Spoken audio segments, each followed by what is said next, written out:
पवित्र श्रीमद् भागवत गीता, पवित्र चारों वेद, पवित्र कुरान शरीफ, पवित्र बाइबल, पवित्र गुरु ग्रंथ साहिब, पवित्र कबीर साहिब की वाणी में छुपे हुए गूढ़ रहस्य अर्थात तत्व को जानने के लिए कृपया अवश्य सुनिए जगत गुरु तत्वदर्शी संत रामपाल जी महाराज के मंगल प्रवचन।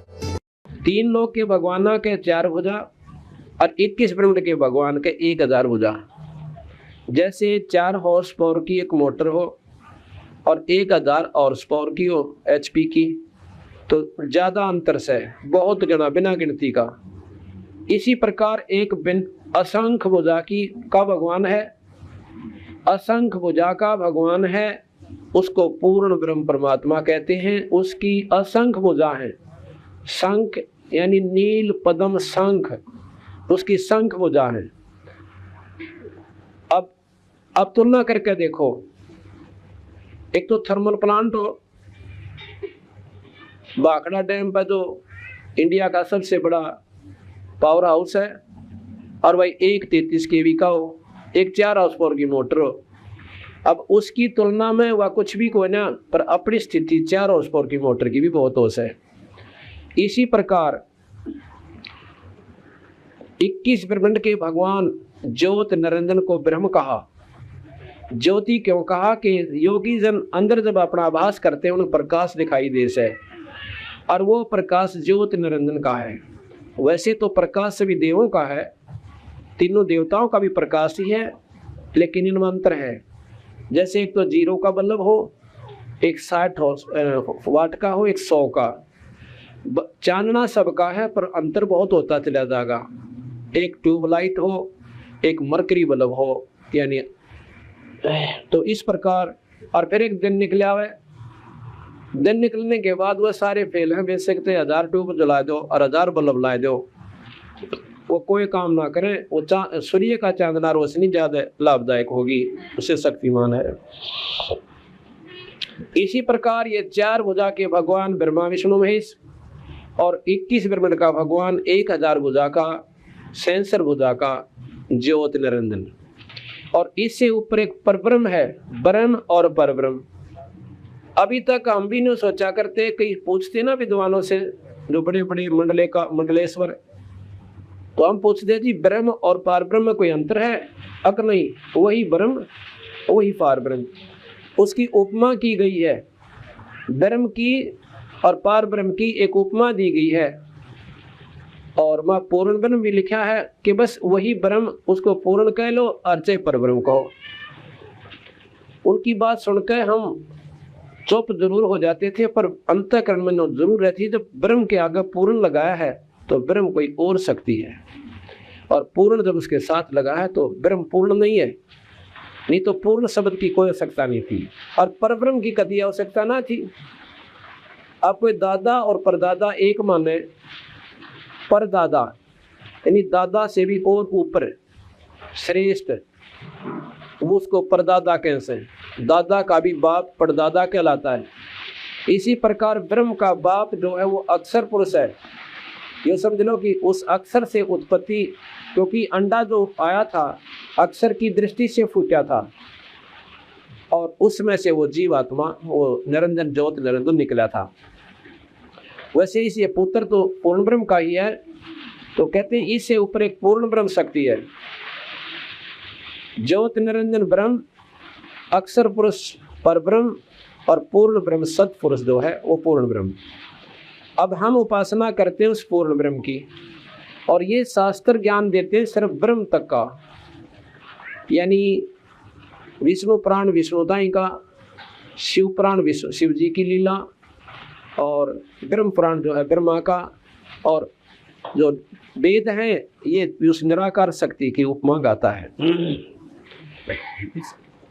तो इस प्रकार हमारे मन में उसको हमने बताया कि देख भाई, अगर ऐसा नहीं तो आप बताओ। अगदी ब्रह्म और परब्रह्म तो एक का बताओ है, एक नहीं हो सकता। हमने बेरा नहीं था, ज्ञान नहीं था, इसलिए इस शक्ति को हमें एक ही मान लिया था।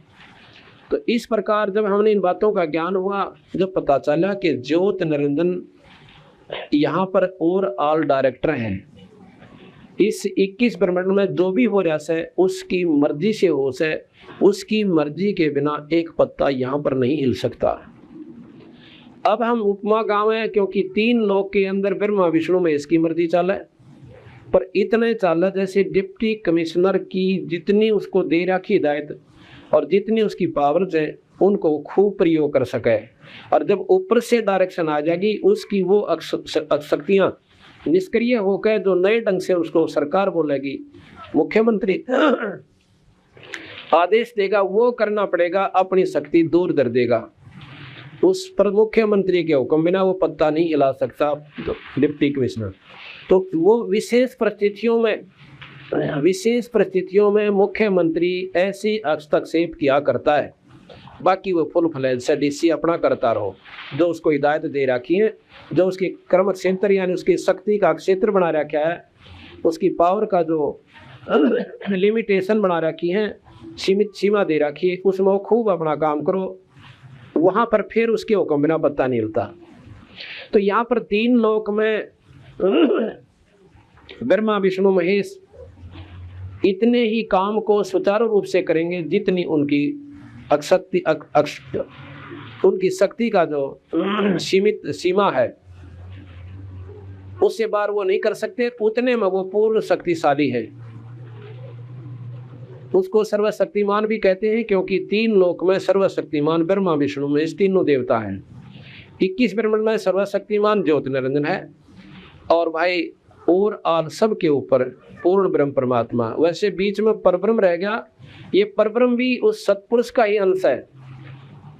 इसमें 7 शंख ब्रह्मांड का वो मालिक है परब्रह्म। 7 शंख, नील पद्म शंख।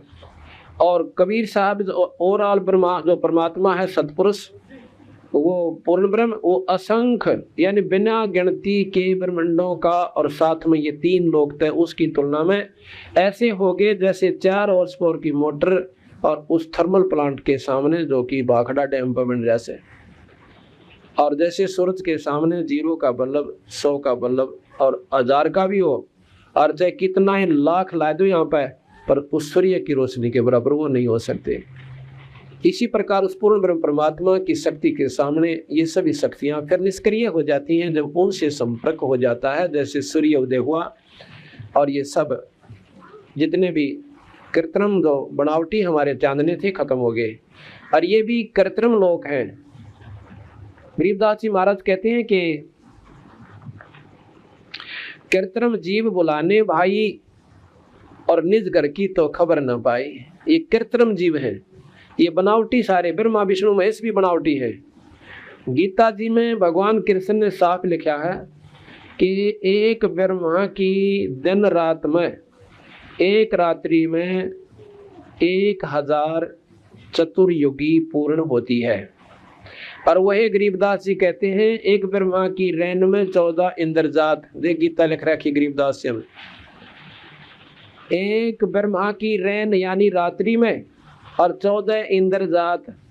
उधर से एक इंद्र की अवधि बताई 72 चौकड़ी युग, एक चौकड़ी में 4 युग। देख कितनी गजब गणना इस मालिक ने दे रखी पूर्ण ब्रह्म परमात्मा गरीबदास जी ने इस ग्रंथ साहिब में।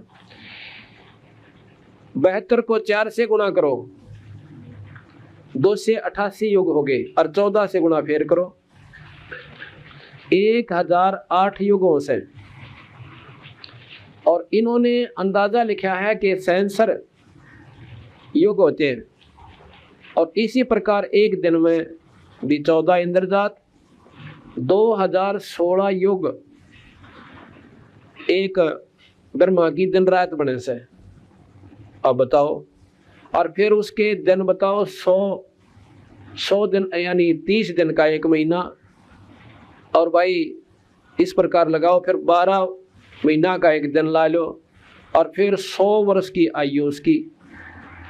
अब हिसाब ला के देखा तो गिनती भी भूल जाओ हम, तो कितनी उसकी उम्र होगी, कितने युगा की, और वर्ष गिन लाग जाए तो गिनती गणी। तो उसको भी कहते हैं वो भी अंत में समाप्त होगा, वो भी मरेगा। और ब्रह्मा जी का 51वां वर्ष चल रहा है, एक पूर्व अर्ध वो तो खत्म हो लिया, अब उसका उत्तरार्ध चल रहा है। और उसका पहला वर्ष 51वां वर्ष चल रहा है। यानी जब 50 खत्म हो गए तो भाई वो आने वाले 51 खत्म हो गए तो 49 भी जाएंगे, अर्थात ब्रह्मा का अंत होगा। फिर लिखा है कि ऐसे ऐसे 7 ब्रह्मा जब समाप्त हो जाएंगे, एक विष्णु जी का अंत होगा। विष्णु जी की इस ब्रह्मा से इतनी ज्यादा आयु है। फिर कहते हैं कि 7 विष्णु जब समाप्त होंगे तो एक रुद्र या एक शिव मरेगा, एक शिव का अंत होगा, भगवान शंकर मरेंगे, समाप्त हो जाएंगे। गरीबदास जी महाराज कहते हैं ऐसी उम्र बुलंद मरेगा अंतरे, और सतगुर लगे ना कान न भेंटे संतरे। इतनी लंबी आयु होगी भी तो भी दुरुक्ति होगी। हम तो 100 साल की आयु को भी बहुत कुछ मान लिया। अब हम इनको अविनाशी भगवान कहते हैं और गरीबदास जी कहते हैं अविनाशी को ना, ये तो नासवान है। और यह बात हमने कड़वी लागे क्योंकि हमने इनको अविनाशी परमात्मा मान रखा है। अविनाशी है, कितने हैं हमारी दृष्टि में अविनाशी में? जैसे एक मनुष्य की आयु 100 वर्ष और एक वर्ष में 365 दिन, और 100 तो गुणा करो कितने हो गए?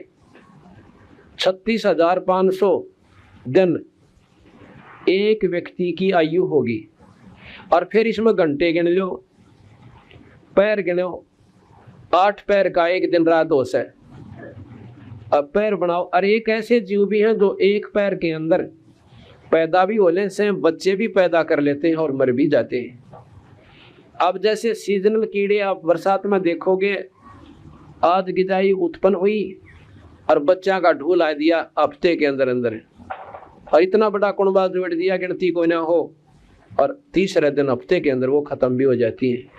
अब उनकी अगर वो विचार करें कि ये आदमियों की आयु तो बहुत बतावे हैं, इनकी तो 36,500 दिन है, और ये मेरे ख्याल 10 दिन में पैदा भी हो ले और मर भी ले। अब ये सोचे कि भाई ये कद मरते होंगे, ये तो मरे कोई ना को जाओगे 36,000 दिन, और हम 15 दिन में मर लिए और पैदा हो लिए, तो हमने वो अविनाशी मान लेते हैं कि ये कोई ना मरे। इसी प्रकार हमारी जो आयु है उनकी दृष्टि में ब्रह्मा विष्णु महेश की आयु की तुलना में सीजनल कीड़े जैसी है, और उनकी दृष्टि में हम ऐसे हैं कि ये तो ऐसे कैचवे पैदा हो गए और कल न मर जाएंगे। उन देवों की दृष्टि में हमारी हम ऐसे जीव हैं और उनकी आयु इतनी, तो जैसे वो हमें सोच रहे हैं अविनाशी है, कोई ना मरे मनुष्य, और भाई हम भी मरने लग रहे, सबका पत्ता कटा, हमने तो बेरा पटाएगा, हम मरेंगे, वो चाहे हमने कुछ भी मान रहे हो। इसी प्रकार ये देवलोग भी अंत में समाप्त होंगे, चाहे आज वो कितनी बड़ी आयु दिखाई दे सके। तो इस प्रकार गरीबदास जी महाराज ने कहा है कि एक पूर्ण ब्रह्म परमात्मा से भाई सतपुरुष, उसकी शरण में आए पीछे हमारा यहाँ से जन्म मरण मिट जाएगा, सतलोक में हमारा ठिकाना होगा। और जो ब्रह्मा विष्णु महेश भी वहाँ नहीं पहुँच पाए, हमारी पद्धति से हमारी विधि से आप वहाँ पहुँच जाओगे। ये उन्होंने नियम बताया। ये नहीं कहा कि ये साधना गलत है या कोई स्वर्ग कोई ना या कोई नरक कोई ना या जन्म मरण कोई ना, ये जो कहते हो 100 के 100 सत्य बताए, पर इसमें 92 माटी मिटा नहीं तुम्हारी। और भैया दुख ना मिटा जन्म मरण का। आज बच्चे से आज उन परिवारों में जाके देखो जो आज रोनते होंगे बेचारे जिनके जवान बेटे मर गए, एक दिन खाली नहीं जाता जो 1 लाख परिवार ना रोते हो। किसी का भाई मर जाता है, किसी की बहन मर जाती है, किसी की बेटा मर रहा है, किसी का पुत्र मर रहा है। 1 लाख जीव वो ज्योत निरंजन भगवान रोज खावे, और इसकी खातिर ये तीनों उसके पुत्र ब्रह्मा विष्णु महेश ज्योत निरंजन के पुत्र हैं। और शेरा वाली जो आदि माया से जिसकी 8 भुजा है, ये ब्रह्मा विष्णु महेश की माई है। और ये साफ लिख रखा है इसके अंदर आदि शक्ति पुराण में कि यह 3 पुत्रों की मां से ब्रह्मा विष्णु महेश की। या तो आप लोग शास्त्र भी ना पढ़ते, वैसे ही 4 लतीफेदार बातें कोई संत सुना दे उसकी गिन गिन लो सो विवेक करते कोई ना। और इसी कारण से अंधकार के अंदर ना भक्ति प्रफुल्लित हो पाती, ना पूर्ण ज्ञान हो पाता। अपनी मर्जी से जो साधना उन्हें बता दी, हम उनकी लकीर के फकीर हो गए थे। कुएं में बड़ा चाहे गधे बना चाहे कुत्ते बने। तो जब तक विवेक ना होगा उस भक्ति का कोई लाभ नहीं से। कीकर बोली बबूल बोलिया और कोई कह दे कि आम लागेंगे, हम तो आरूढ़ हो गए उसकी बातों पे। और दूसरा आके कहे कि आम कौन लागे, इसके माली आके बतावे। और जिसने ज्ञान है कि आम नहीं लगे की करके, अब उसकी थोड़ा बहुत ध्यान देना चाहिए। ये बात क्यों कही भाई इसने, इसकी ने क्यों कहा ऐसा, ये जरूर कोई बात पावेगी, इसने हमारे से क्या दुश्मनी है। तो आज जो हम कीकर को कीकर कह रहे हैं, बबूल को बबूल बतावे हैं और आम की महिमा आपको गुणगान गावे हैं। एक भगत जी कहने लगा कि जैसे हमने सुना है महात्मा बुद्ध ने कितना प्रचार कर दिया, कितने मतलब कई कंट्रियों में और लाखों करोड़ों व्यक्ति उनके अनुयायी हो गए, क्या महात्मा बुद्ध को पूर्ण ज्ञान नहीं था? भाई महाकबीर साहब के अनुसार तो उन्हें कति ज्ञान नहीं था, कति पूर्ण नहीं था और उनकी साधना इनकम्प्लीट थी, अधूरी थी, लख 84 की थी। बोला जी फिर इन बातों को सुनकर हम क्यों कर विश्वास करा आपकी बात पर कि इतने बड़े बड़े महापुरुष हो गए और उनकी साधना। मैं बोला एक बात बताओ, कोई कहे कि इन 25 किला में ये पेड़ खड़े हैं और आप बताओ इसमें क्या आम को ना, अब जिसने नो बेरा है कि ये कितना जाटी खड़ी से कहीं पर बड़बेरी है और कितना बबूल यानी कीकर है और झाड़ बोझड़े खड़े से, और वो आदमी घूम फिर कहने कह दे इसमें आम कती नहीं, आम का पौधा कोई ना, और उसकी बात ने वो मूर्ख नो कह छोड़ दे, जब इतने विस्तार में और इतने वृक्षों में कोई आम बा कोई ना, आम है नहीं होता तो जरूर बता देता मैं। इसी प्रकार और पेड़ बहुत हैं पर आम नहीं है, तुम आम को कि इसमें आम है और हम कहीं इसमें आम कोई ना, इसलिए साधना का अंतर है, आपने समझ में लिया। तो उस भाई को बहुत इस बातों का सुनकर काफी असर हुआ, तो उसने कहा आगे फिर हम बताना चाह रहे थे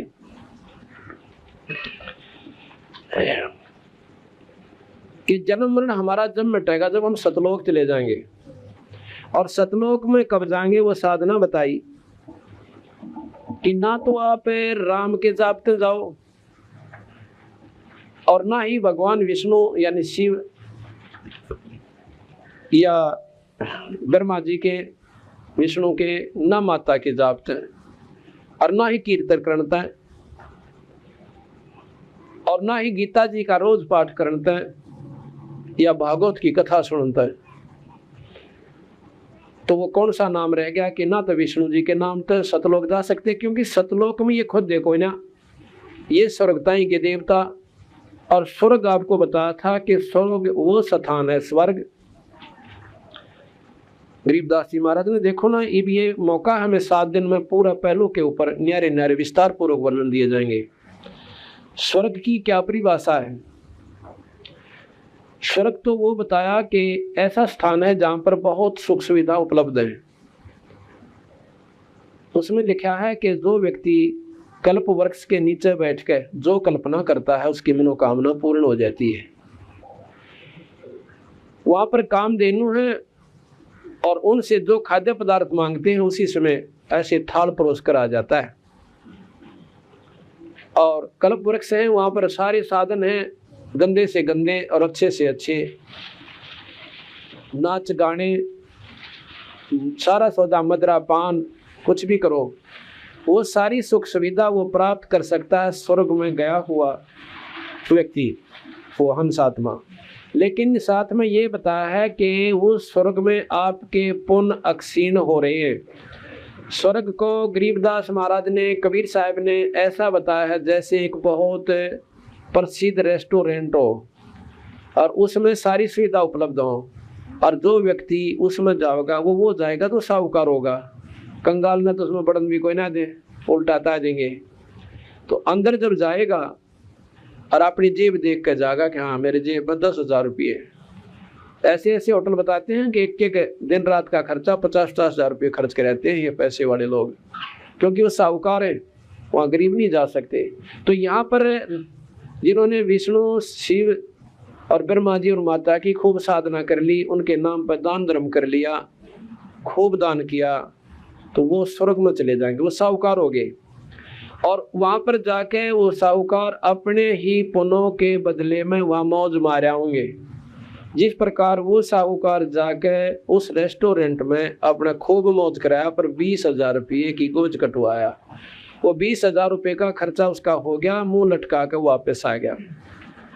इसी प्रकार स्वर्ग के अंदर ये प्राणी चला जाता है और अपने पुण्यों को खा के वापस फिर मर्त मंडल में आ जाता है। और यही गीता जी में भगवान कृष्ण ने कहा है कि अर्जुन, यहाँ पुनः को स्वर्ग में भोग कहिए, प्राणी वापस मृत मंडल में लख 84 भोगनता ही आ जाता है। बता भाई, हमने इस गरीबदास जी ने के नारी बता दी, सत कहा, और इससे स्वर्ग से ऊपर और जगह बताई कि वहाँ पर हमारे पुण्य क्षीण नहीं होते। वो हमारा अपने पिता का घर है जहाँ से हम सब जीवात्मा आई हैं, वो सतलोक कहलाता है। और सतलोक से ऊपर 3 लोक और हैं। कई भाई ऐसे कहें जी आपकी कैसेट सुनी, कईया ने नो बोले थारे गुरु जी तब सतलोक ताई जाना है, आगे का तो न बेरा है कोई ना, वो तेरा बड़ा सतलोक तीन पहुंच लिए सारे, आगे की कसर रह रही से। सतलोक से ऊपर एक अलख लोक है, एक अगम लोक है, अगम लोक से ऊपर एक अनामी लोक है, उसके ऊपर कोई लोक नहीं है। अनामी यानी जिसका अवर्णनीय है। गरीबदास जी महाराज, ये कबीर साहब की वाणी में सारे के सारे लोग, और गरीबदास जी भी कहते हैं वो अग है, अथ है, अब है, यानी अब कहें अवर्णनीय, अनामी जिसका वर्णन न किया जा सकता। तो सतलोक में जब हम चले जाएंगे तो हमारा जन्म मरण नहीं होगा, और वहां पर ऐसे ही हमारे न्यारे न्यारे अस्तित्व होंगे। वहाँ हंस आत्मा होंगी। ये 5 तत्वों का शरीर या 9 तत्व का शरीर नहीं होगा। सूक्ष्म शरीर, कारण, कवल्य, ये सब खत्म हो जाएंगे। इस आत्मा का अपना एक न्यारा अस्तित्व है। इसका असली स्वरूप 16 सूर्य के प्रकाश जितना है। जैसे का मनुष्य शरीर है, और उसमें इसी ऐसा शरीर बन जाएगा तेज पुंज का। अब ये 5 तत्वों का है, ये 5 तत्व इसमें दिखते हैं को ना, पर इसका ये अवस्थित हो जाऊँ का, तो इसमें हवा, अग्नि, मिट्टी, वायु, जल, ये सारे मिला रखे आकाश, पर दिखते तो कोई ना। पर यह चीज़ नहीं होगी, बनी हुई कितनी सॉलिड है, पक्की है, घूम रहे फिर रहे, हमारी दृष्टि से तो बढ़िया है। इसी प्रकार उस तेज पुंज से वो शरीर मिलेगा। वो ऐसा शरीर होगा 16 सूर्य जितना उसकी रोशनी होगी, पर गर्मी ना होगी, और उसमें ना कोई दुख होगा, ना शरीर में कष्ट, ना गोड्य दुख, ना शर्मा भड़क, ना कैंसर, कुछ भी नहीं हो सकता, ना द्वेष उत्पन्न हो। वो मेर की लहर हरदम उस जीवात्मा में, उस हंस आत्मा में बनी रहती है। तो उनको परम हंस की संज्ञा दी गई है। तो जब हम वहाँ पहुँचे, जैसे ही भी हम इकट्ठे हो गए, बेटा बेटी हो गए, पहले हम आए, हमने नहीं बेरा था, हम कहाँ पैदा होंगे, जन्म हो गया अपने कर्म अनुसार, और फिर नवीना बेरा था हमारी शादी किसके साथ होगी और कहाँ जुगाड़ जुड़ेगा, वो भी जुड़ गया। फिर नवीना ज्ञान था कि हमारे लड़के होंगे, एक लड़की होंगी, वो भी कर्म संस्कार से आप पर जुड़ गया। आगे काम नहीं बेरा, हम इनके साथ कितने दिन और रह पाएंगे, वो भी आप पर होगा, क्योंकि संस्कार पहले लिखे हुए। इसी प्रकार जो विधि हम बताएंगे, ऐसा बंदी छोड़ भगवान कबीर साहब गरीबदास जी ने बताया कि इस विधि से जो हम कहें करे जो कोई, और मन धारे सो देखे, ये लक्षण योग लखाऊं निर्गुण, फिर बहुत दरैनी बेख है। ये बहुत गहरी वाणी। बेख मतलब बेख कहें, जैसे योग दूसरे संत लाल कपड़े पहन लें, वो कहते हैं ना बेख बना लिया न्यारा।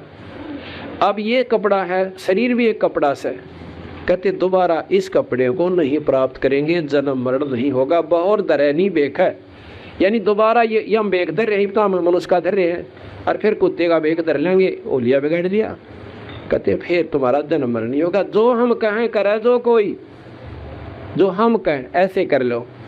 ना तपस्या करनी, ना धोना बगात फूकना, ना उपवास रखना, ना श्राद्ध करने, ना कनागत रखने बनाने, ना ग्यास और ना मंगलवार और ना शुक्रवार, कोई व्रत नहीं रखना। एक बंदी छोड़ का नाम और भाई धर्म का काम, साल भर में एक बंदी छोड़ का अखंड पाठ बच, और साल भर में जैसे अपने संत समागम हो उनमें आते रहना। जितना भी आपसे, मान ले कोई गरीब आदमी से भाई धन नहीं है उसके पास, देना कोई बड़ी बात नहीं, आज से की हुई सेवा उस धन से भी ज़्यादा काम करेगी, क्योंकि उसकी कसक परमात्मा में 100 की 100 है। जिसने अपना शरीर सौंप दिया तो बाकी के रह गया।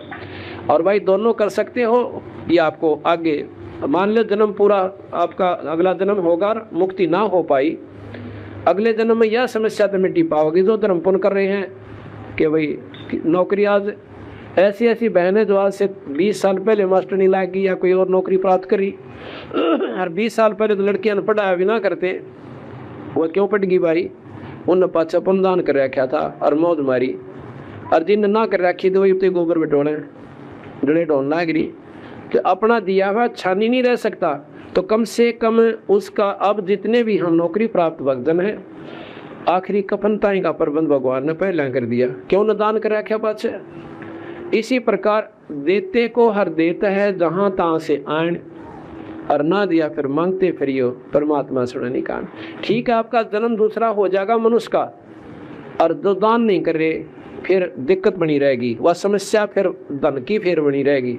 जिन्होंने अब पुण्य कर दिया खुले हाथ हैं और अपना वजन भी करें जाओ, और धर्म करते धन नहीं घट सकता अगर नाम लेकर करे तो, ये नियमित बात से। दान दिए धन नहीं घटे नो कहते साहिब कबीर। तो ये सारी पहलू धीरे धीरे आपको वर्णन की जा रही हैं, ताकि हर पॉइंट पर आपका दिमाग, आपका जो मन स्थिर हो पावे कि ये काम भी अवश्य करने पड़ेंगे। तो ऐसी प्रक्रिया करने से हम कहाँ चले जाएंगे? हम सतलोक में चले जाएंगे।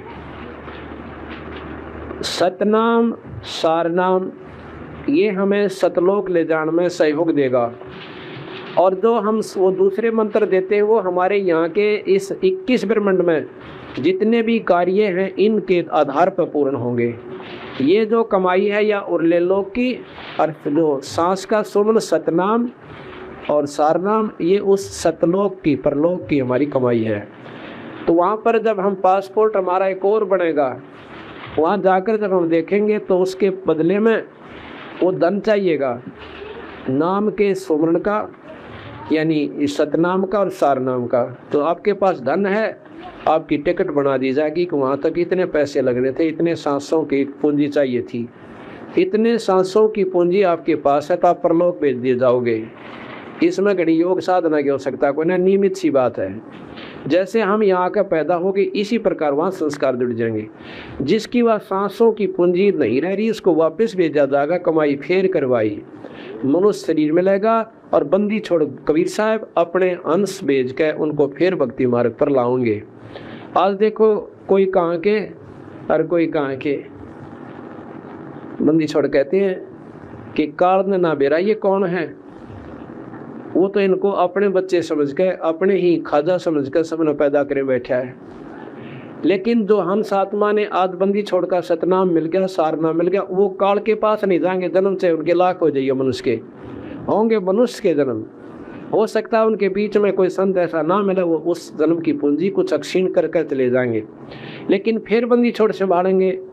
अब हम उस बंदी छोड़ के, अब देखो हम कैसे पैदा कर रखे हैं काल ने। कहते हैं अब कबीर साहब ने पैदा तो यही करने पड़े, क्योंकि प्रफुल्लित तो हमारा शरीर ही ने तो बनवाना से, काल के ही लोगों से शरीर भी बन देना है, फिर हमें भक्ति वो अलग से देंगे। कहते हैं कोयल क्या करती है, वो अपने बच्चा का पालन पोषण नहीं करती। वो कौवे, मादा कौवे यानी कौवी के आलने में, घोंसले में अंडे दे देती है। कब देती है? जब वो मादा कौवी की चारा तरण खातर, चोगा तरण खातर चली जाती है। कौवा बड़ी स्पीड तो जाकर दूर निकल जाता है, और वह देखती रहती है मटर मटर के कौन सी कौवी उठे और तू अपने अंडे इसमें दे। अगर वो न्यारे अंडे देती है तो मादा कौवी और कौवी उसके अंडे न फोड़ के खा जाते हैं, इसलिए वो अलग नहीं देती। अपने अंडों को उस कौवी के घोंसले में डाल देती, मिनटा में अंडे दे देती है और वहां से उड़ जाती है। अब वह कौवी वापस आती है, वह देखती है जब 2 अंडे थे तो 4 पाँव, 4 नहीं तो एक आध दिन कहते हैं कोयल तले में थरका देती है, वो फूट जाता है उसका और अपने दे देती है। अब वो असमंजस में पड़ जाती है कि 2 अंडे मेरे थे, ये 2 किसके आगे। तो वह ने सोचा कि ना सेव तेरे ये ना हो, उस चारों के चारों ने से लेती है और से करके यानी उनको पोषण देकर उनको बच्चा बना देती है। जब वो बच्चे उड़ने की तैयारी कर लेते हैं, जैसे फुदक फुदक कर उड़ते हैं, और कोयल देखती रहती है। कोयल भी कोई ना बेरक तेरे बच्चे कौन से इनमें, वह भी असमंजस में पड़ जाती है। पर उसके पास एक जादू है, उसके पास एक और तरीका से अपने बच्चों को ढूंढने का। जब वो नो देख लेती है ये बच्चे बहुत दूर तक उड़ाते हैं और वापस अपने उसी घोंसले पर आ रहे, तो वह क्या करती है, दूसरे वृक्ष पर बैठ कर अपनी कोहू कोहू की मीठी बोली बोले। अब जो कोयल के बच्चे वो तो कान खड़े कर लेते हैं, वह फिर बोला है, जब वो और उकसते हैं और वो उड़कर चल पड़ते हैं अपनी माँ की तरफ उस बोली के आकर्षण में। और वो कौवे वाले अपने मटर मटर देखे जाए नो नो करके वो सुन कर वह समझा बना दिया कि बात से, तो वो उड़ कर वो बच्चे उस कौवी के गिले उस कोयल के साथ हो लेते हैं। और वो मादा कवि उन बच्चों के पीछे भाग गया कि मेरे बच्चे गए, बहुत दूर निकल जाते हैं। फिर उसको चिंता बढ़ती है कि कभी मेरे पीछे जो बच्चे रह गए उन्हें कोई ना खा ले, ये तो गए सो गए। वह उनका सब्र करके वापस अपने घोंसले पर आ जाती है और कोयल अपने बच्चा ने लेकर और साफ जाती है। अब हम गांव में जाते हैं और कबीर साहब के हंस उस काल में, कबीर साहब ने अपने हंस इन काल के परिवारों में ठोक रखे हैं। अब हम एक घर में ऐसा देखा कि 2 व्यक्ति मानर 3 मुँह चढ़ारे, वो जो है वो तो है कौवे यानी काल के जीव हैं, और जो हमारी आत्मा थी वो आगी, क्यों उन्होंने हमारी बोली पकड़ ली। महाराज कहते हैं खोखापुर के काग मिले जन दोई रे, अरबों में कोई हंस हमारा होई रे। अब हम अपनी वाणी हर गांव में बोली, हर घर में कही, ये बात सुनाई, जिनके जो हंस आत्मा थी बंदी छोड़ की वो तो इनको पकड़ के और फटाफट नाम लेने लगी, जी नाम दे दो। संघर्ष करा गाँव अगर ने पैसे करते रहो, उसकी आत्मा इतनी आकर्षित होगी कि डटे ना जाता। उनके बस की बात नहीं है कि वो कोयल की बोली वो बच्चे पकड़ सके। महाराज कहते हैं हमारी बोली 100 लख है स्वदेशी मारा, वो हमारे देश का जो मेरी भाषा पकड़ ले। अब हम दूसरे देश में बोलेंगे ना, दूसरे राज्य में जाकर बोलेंगे ना, हरियाणी का होगा नुका गारा कित का, तो हरियाणा का है, क्यों उनकी भाषा पहचान लेते हुए। अब यूपी वाले यहाँ बोलेंगे उनकी भाषा न्यारी है, तो कहते हैं हमारी बोली 100 लख है स्वदेशी मारा।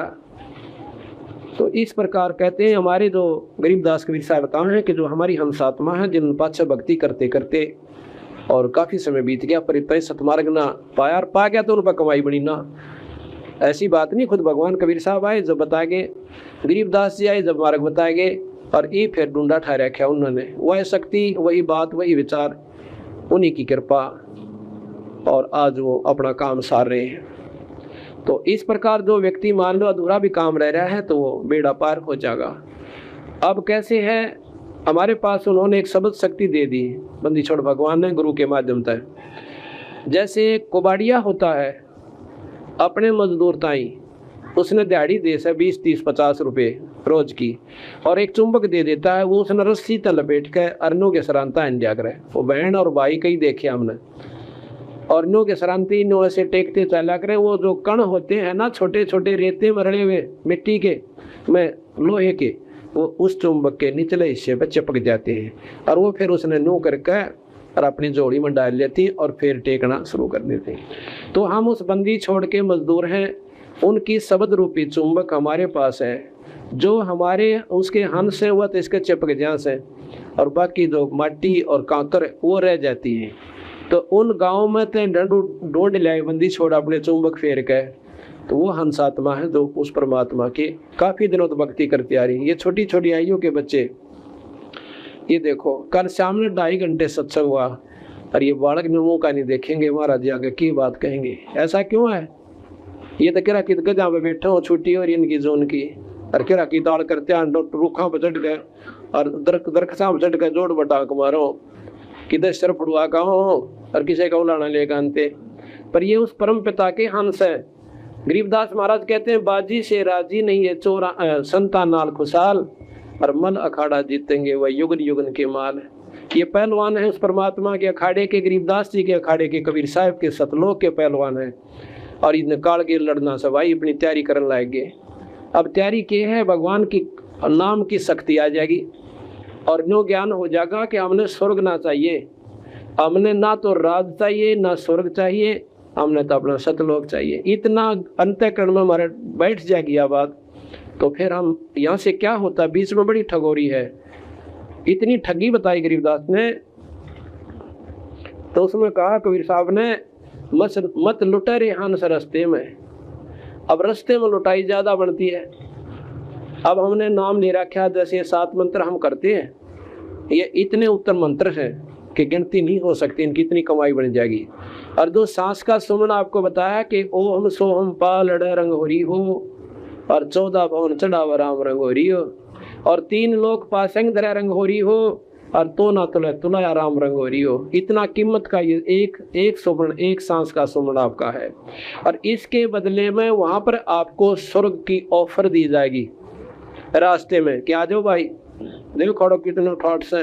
जो कर मेला देखा करे ना, उसमें सौपन होगा आपके साथ में, ऐसा दिखेगा कि जैसे हम जागृत में घूम रहे हैं, और उड़द बढ़ जाएंगे ढूंगा बड़ी बूझ गणे था जिन्हें पूर्ण ज्ञान नहीं से, और वहाँ उस स्वर्ग की चौंद में उलझ के वहां बैठ जाएंगे।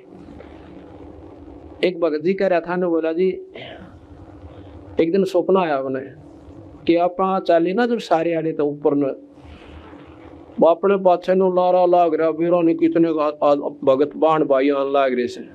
और जब आप पहुंचे बहुत ऊंची स्थान पर पहुंच गए, तो वहां आप 7-8 जने रह गए, और बाकी कित गए। बोला को तो नून बढ़ गया गली में, बोला कि करें डट जाई वाया, तो बोला वो बढ़ गया स्वर्ग का नहीं। और हमने कहा बोले पुरुष साढ़े ना जाना महाराज जी, नाट रखा रही भाई, हम देखता हूँ। बोला वह तो बोड़ का नहीं जी, हम तो आगे आगे में। तो कहते हैं वहां भी आप मान लो गलती से रास्ते में स्वर्ग में, क्योंकि आपकी कमाई इतनी से, और वो ठाठ इतना दे देंगे वहां स्वर्ग के अंदर कि आपने तो होश भी कोई ना आवे।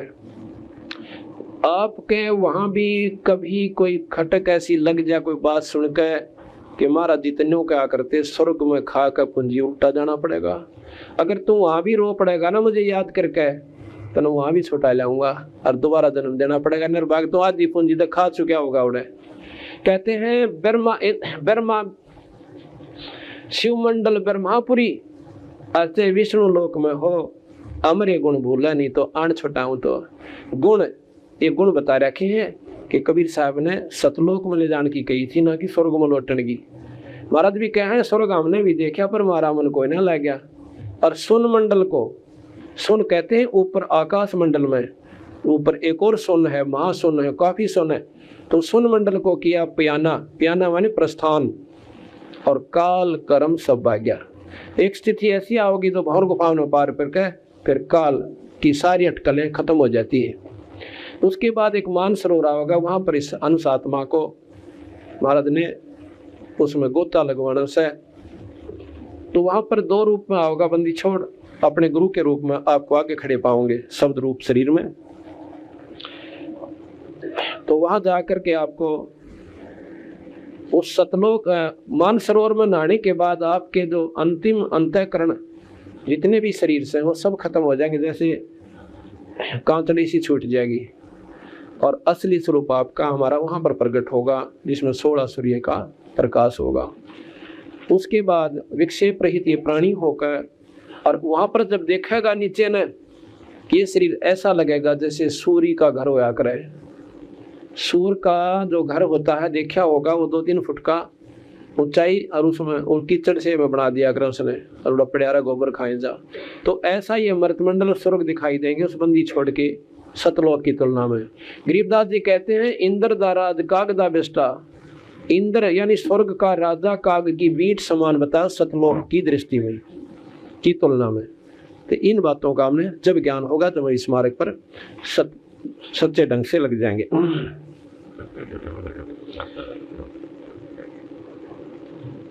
तो अब आपने ज्ञान हुआ कि 1000 भुजा का भगवान ज्योतिरंजन, जिसने 1 लाख जीव रोज खाने पड़ते हैं।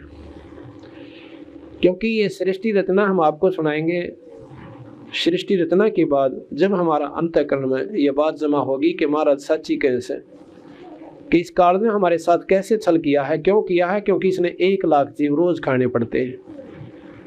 और 1 लाख क्यों खाने पड़ते हैं, वो सृष्टि रचना से ज्ञान होगा। तो वो भगत जी कहने लगा कि एक बात बताओ, गीता जी का ज्ञान इतना श्रेष्ठ होते हुए भी आप उसको नकारा कर रहे हो। मैंने कहा नकारा कति नहीं कर रहा। नकारा जब कहा करें हम गीता जी के ज्ञान को नो निकलते हो कि युग ठीक को ना, पर ये यहीं तक सीमित है, ये 3 लोक का ज्ञान है। और इसमें जो ज्ञान है वो कृष्ण जी का कम है और ज्योत निरंजन का ज्यादा है।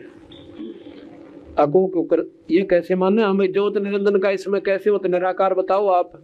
निराकार आकार में आके आकार में नहीं आता, वो जैसे प्रवेश कर गया भगवान कृष्ण के शरीर में, और फिर उसने देखा कि कृष्ण की आत्मा बहुत नम्र है, बहुत ही नरम आत्मा है, बहुत ही विवेकशील संत है, यानी परमात्मा है, राम है, साहिब कहो बहुत अच्छे साहिब हैं। लेकिन ये जो लिखी हुई पहले से कहानी बना रखी थी कि ये महाभारत हो होएगी, तो यहाँ पर कृष्ण जी ने तो कोशिश करी थी कि ना होए। इसका प्रमाण मिलता है कि कई बार शांति दूत बनकर और भगवान कृष्ण कौरवों को समझाता ही गया था, भाई लड़ा नहीं करते, झगड़ा बहुत बुरी चीज होती है, आपके भाई हैं अपना भाई बंटवारा कर लो, बहुत बढ़िया बात है।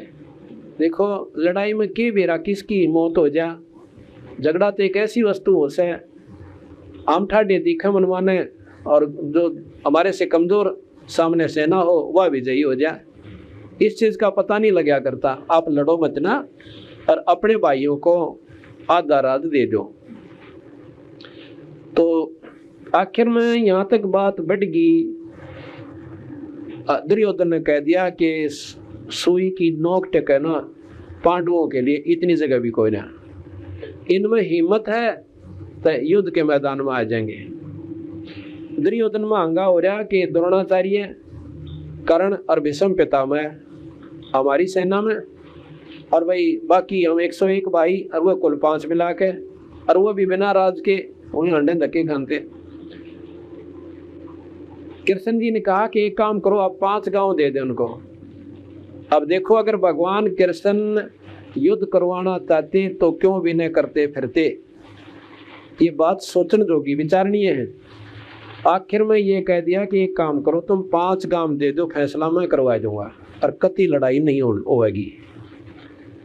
आखिर में कहा दुर्योधन ने कि सुई की नोक टेके उनके लिए वो स्थान नहीं है, और उनकी माँ ने दूध प्या रखा है तो मैदान में आ जाएंगे।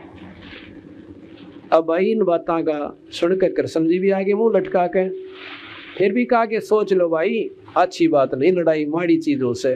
ने बोला हमने जो कह दिया कृष्ण जी वो कह दिया, बस आगे इसमें विवेक की कोई आवश्यकता नहीं है, ना विचार विमर्श की। कृष्ण जी ने आकर पांडवों को बता दिया, भाई तुम देख लो क्या करोगे, पर एक काम देख लियो, कदे काल न तुम बांटोगे अपनी सेनाओं को, एक तरफ तो मैं होगा और एक तरफ मेरी सेना होगी, जिनसे जो चाहिए वह ले लियो मेरे पास आके। अब कहते हैं कि युधिष्ठिर जी के कहने से अर्जुन ने जाकर भगवान कृष्ण को मांग लिया, और जो दुर्योधन गया था उसने सारी सेना मांग ली। ऐसे उनका बंटवारा हो गया। तो वो भगत जी कहने लगा कि गीता जी का ज्ञान बहुत ही श्रेष्ठ है। तो मैंने उससे कहा कि गीता जी का ज्ञान भाई कब शुरू हुआ था, क्यों आवश्यकता पड़ी उस ग्रंथ साहिब की लिखने की। वो बताने लगा जी ये तो आपने भी ज्ञान होगा कि जब दोनों सेनाएं आमने सामने लड़ाई खातिर तैयार हो गई थी, लड़ाई के लिए आमने सामने दोनों सेना तैयार हो गई थी, और अर्जुन ने लड़ने से मना कर दिया था। तो फिर भाई कि भगवान कृष्ण ने वो युद्ध करवाना था, और ये अक्षत्रिय धर्म नहीं बनता कि युद्ध में ना लड़े, नहीं तो अक्षत्रिय अपने उद्देश्य को भूल जाएंगे और यहाँ राज में अराजकता पैदा हो जाएगी।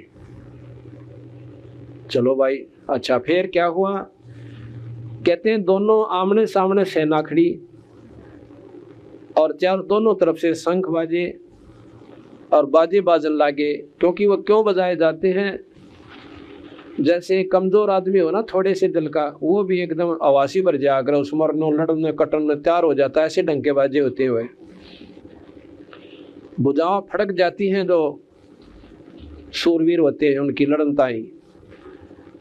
अर्जुन बोला कि एक बार ऐसे करो हे माधव, मेरे रथ को और दोनों सेनाओं के बीच खड़ा कर दे और मैंने देखो कि मेरे लड़न के काबिल कौन से योद्धा हैं, उनके निशाने में देखा हूँ एक बार, और फिर बाद में आप संवार दूंगा। मैं कहते बीच में जाके खड़ा हो गया, रथ जाकर रोक दिया। अर्जुन क्या देखा है कि सामने अपने भाई जैसे 101 उनके कौरव भाई थे वह सारे, फिर उनके बेटा पुत्र और साथ में रिश्तेदार युद्ध की खातिर मरण मारने तैयार हो रहे, और सैनिक बेचारे जो अपने घर गांव ने त्याग के अपने पेट की खातिर सेना भक्ति उभरती हुए थे और वो सामने खड़े। तो अर्जुन के विचार करता है, उसके मन में एकदम दया भावना उत्पन्न होगी और ज्ञान उत्पन्न हुआ। उसने सोचा, ऐसा लिखा गीता जी में, कहते हैं अर्जुन ने बोला उन सारा विचार करके कि अगर मैं इन बच्चों ने मारूंगा और कल को मैं इनको खिलाया करता था, मेरे भाई के बच्चे तो हैं, और एक राजपान तो इनका सर्वनाश हो जाएगा, चाहे मारा हो जावे, फिर इस राज ने करे कौनगा। दूसरी बात यह कि ये सैनिक जो बेचारे सामने खड़े हैं अपने पेट की खातिर वर्दी हो रहे थे, और आज ये इनकी छाती में गोली लागेंगी, ये मारे जाएंगे, इनकी पत्नियां रोएंगी, टक्कर मार मार कर चूड़ी फोड़ फोड़ कर कराट माचेगा, और इनके बच्चे रोएंगे अपनी माँ के लिपट के। भाई इससे अच्छा तो हम मांग के खा लेंगे, हमने राज की आवश्यकता नहीं। अरे इसे बोलने कुकरम के राज को हम करेंगे आगे चल के, हमारे जैसा नीच धरती पर नहीं होगा, इस पाप ने हम कहाँ धोएंगे। ऐसे विचार करके इतनी दया भावना होगी कि हाथ से वो गांडी धनुष गिरन हो गया और पिछली कैबिन में रथ के हिस्से में जाकर बैठ गया जहाँ विश्राम किया करते हैं।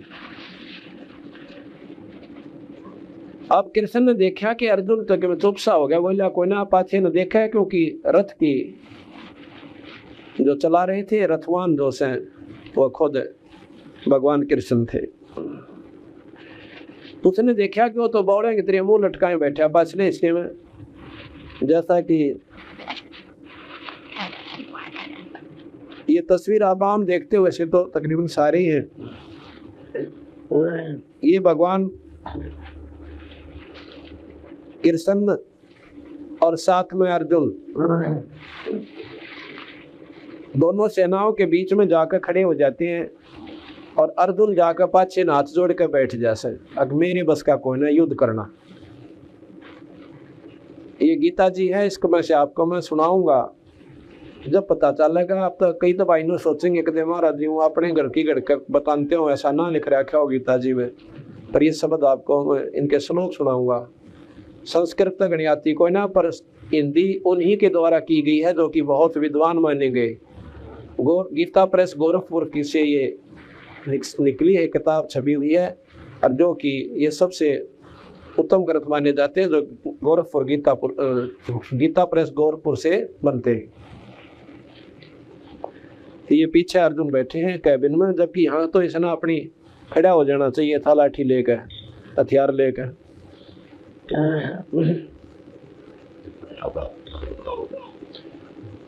तो अर्जुन कति नाट गया था लड़नता है, इसका मतलब था अर्जुन मना कर देता है तो लड़ाई कति ना हुआ, युद्ध समाप्त तो था।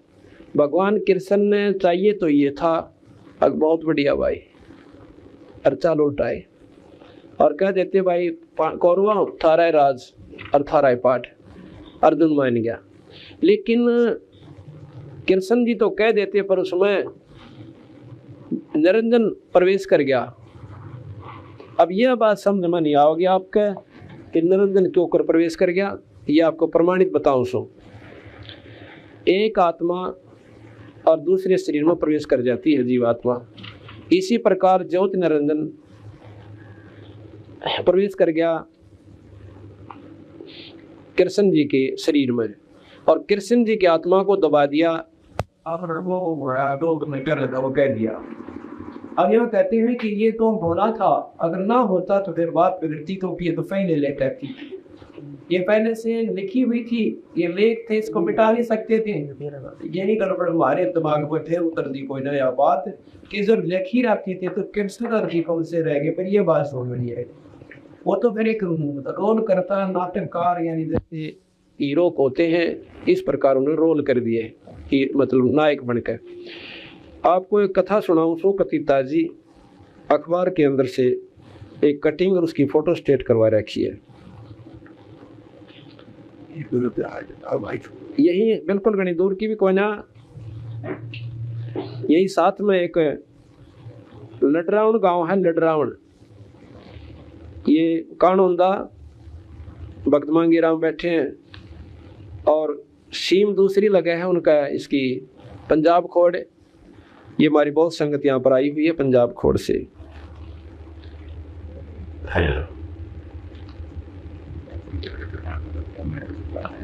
उसमें एक व्यक्ति है, उसकी लड़की का नाम है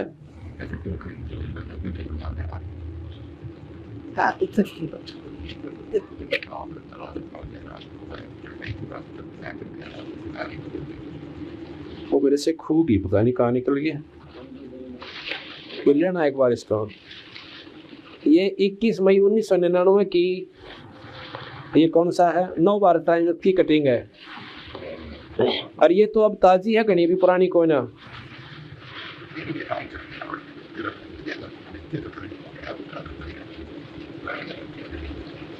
ये इनकी एक लड़की है बीच में जो दिखा है, यह सारी 15-16 साल की लड़की है और दोनों तरफ इसके माता पिता।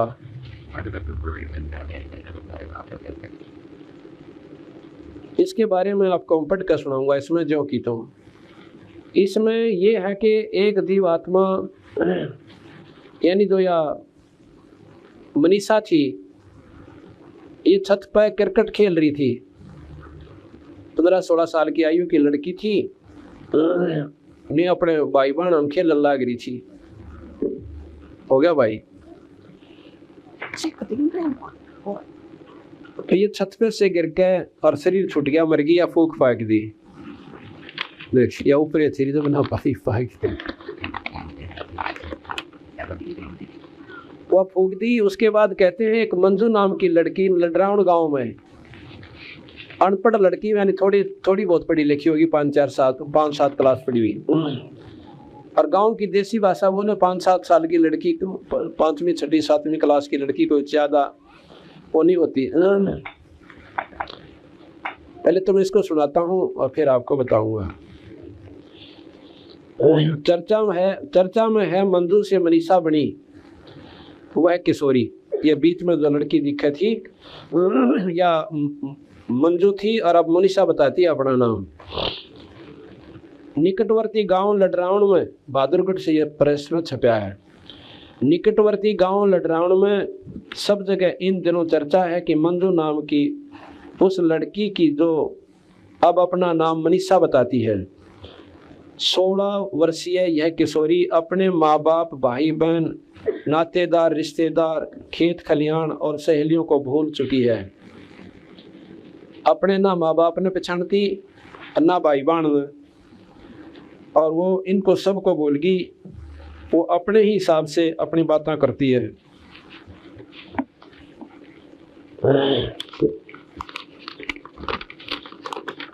इसमें थोड़े मोटे आ गए, ये पढ़ता हूँ। बोल चुकी है ईश्वर ने उसे मृत मंजू के शरीर में प्रवेश कर जाने का आदेश देकर यहाँ भेजा है।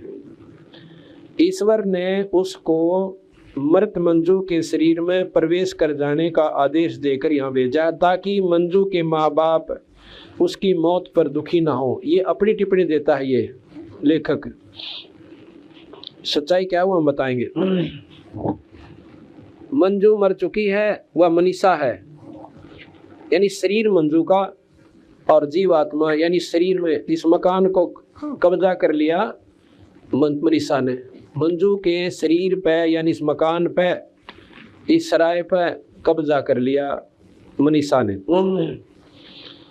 मंजू के पिता अजीत एक अनपढ़ किसान हैं। वे खुद अपनी बेटी के साथ हो रहा है इस हैरत अंगेज परिवर्तन से बहुत परेशान है। उनकी खुद समझ में नहीं आ रहा कि 7वीं कक्षा में पढ़ने वाली उनकी बेटी अचानक कैसे एकाएक शुद्ध हिंदी और अंग्रेजी बोलने लगी, जबकि अभी तक तो वह हरियाणवी ही बोल पाती थी। उसका पहनावा भी बदल गया है, वह अब एकदम शहरी शानो शौकत वाली लड़की बन गई है।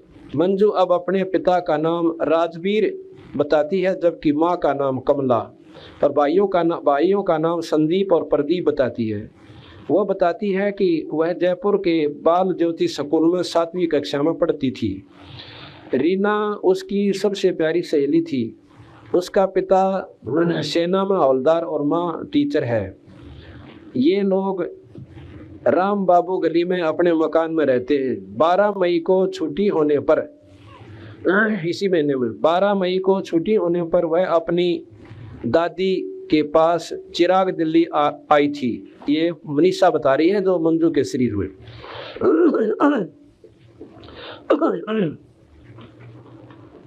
और यही छत पर बैडमिंटन खेल रही थी, क्रिकेट नहीं,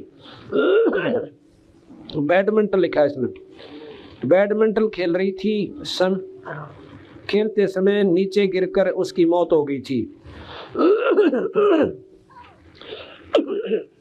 इस घटना का दूसरा दिलचस्पी पहलू ये है कि 13 मई को शाम 4 बजे मंजू बेहोश होगी। वह जो लड़की लड़ाने वाली थी, कोई काम कर रही थी, करते करते कहते बेहोश होगी। और ऐसा लग रहा था कि मानो उसके शरीर में जान ही नहीं हो। माँ बाप ने डॉक्टर बुलाने भेजा और तब तक खुद अब उसके मुंह पर पानी के छींटे डालते रहे। कुछ देर बाद मंजू को होश आ गया, लेकिन अब वो एकदम बदली सी लग रही थी। उसकी भाषा एकदम बदली हुई थी और उसने अपने माँ बाप को भी नहीं पहचाना। गांव के लोग इस अजीबोगरीब दास्तां की सच्चाई जानने के लिए जयपुर, चिराग दिल्ली और गुड़गांव जा रहे हैं। मंजू अपने मामा का नाम रमेश बताती है जो गुड़गांव में रहती है। अब ये तो बहुत ही ताज़ा घटना से जो आपके सामने है कि एक जीवात्मा दूसरे के शरीर में यानी इसमें प्रवेश कर गई। अब हम आपको गीता जी का वो सुनाते हैं थोड़ा सा ज्ञान, ताकि नो ना सोचें कि इनको कदे गीता जी में लिखे ना रखा हो।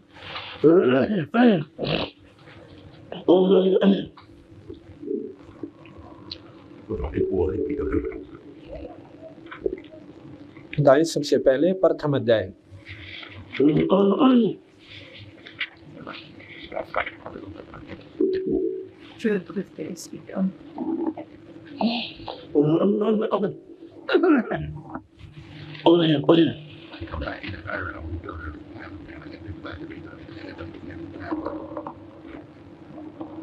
ये 21वां श्लोक है कि उससे पहले तो धृतराष्ट्र संजय की आपस में वार्ता चल रही है।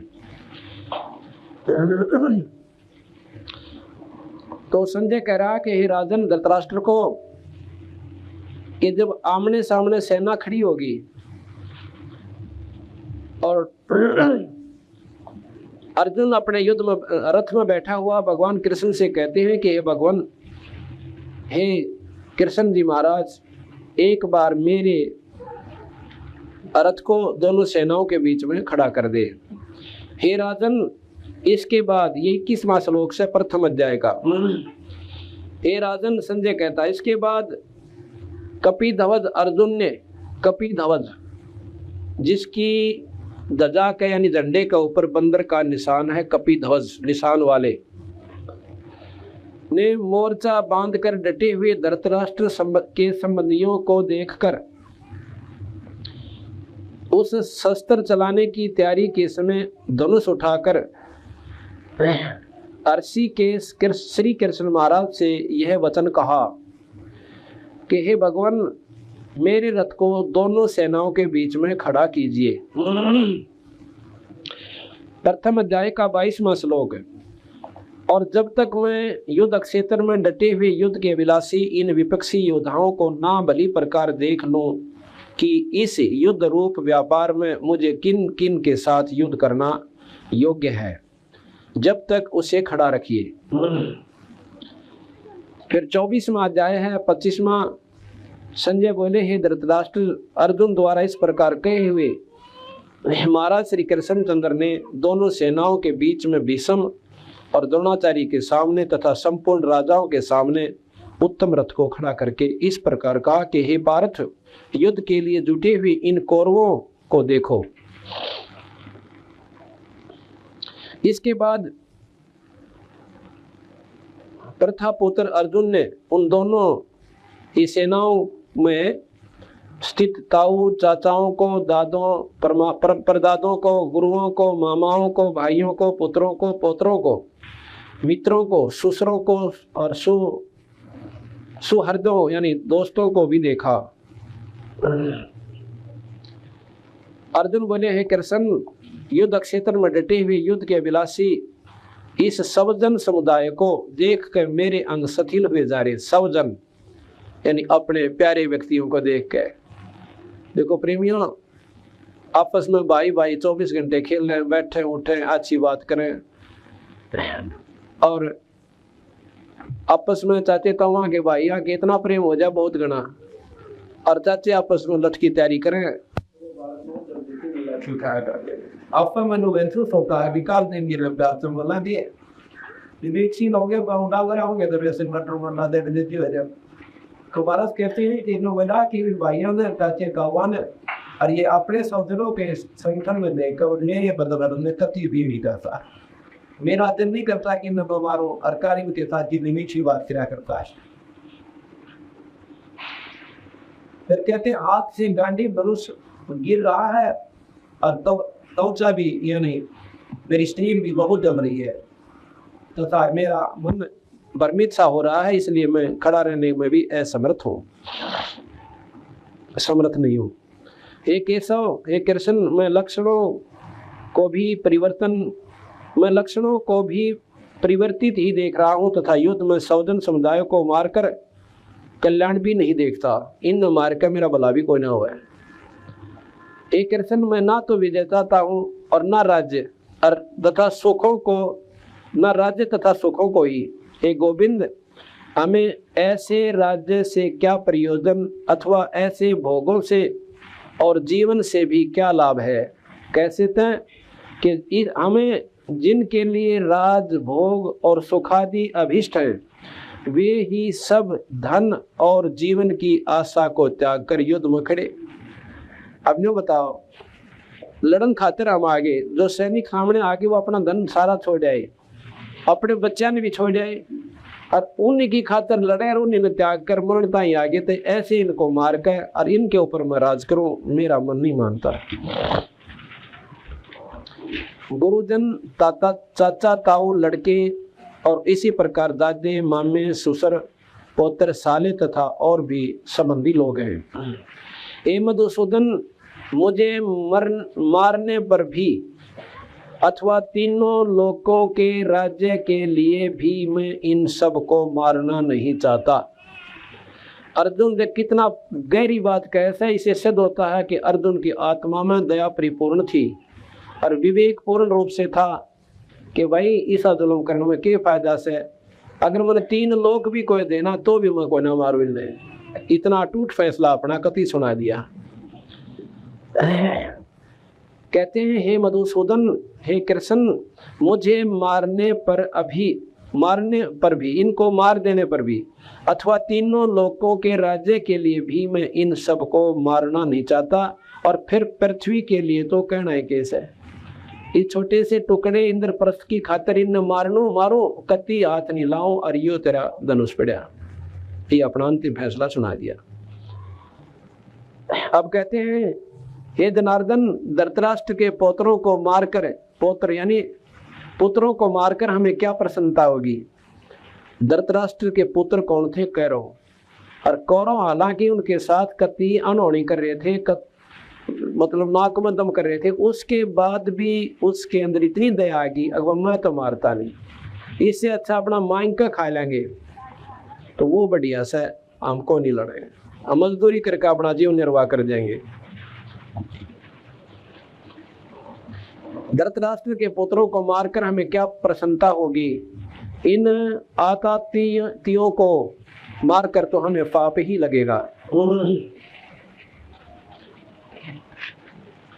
अतः हे माधव, अपने ही बांधव राष्ट्र धृतराष्ट्र के पुत्रों को मारने के लिए हम योग्य नहीं है क्योंकि अपने ही कुटुंब को मार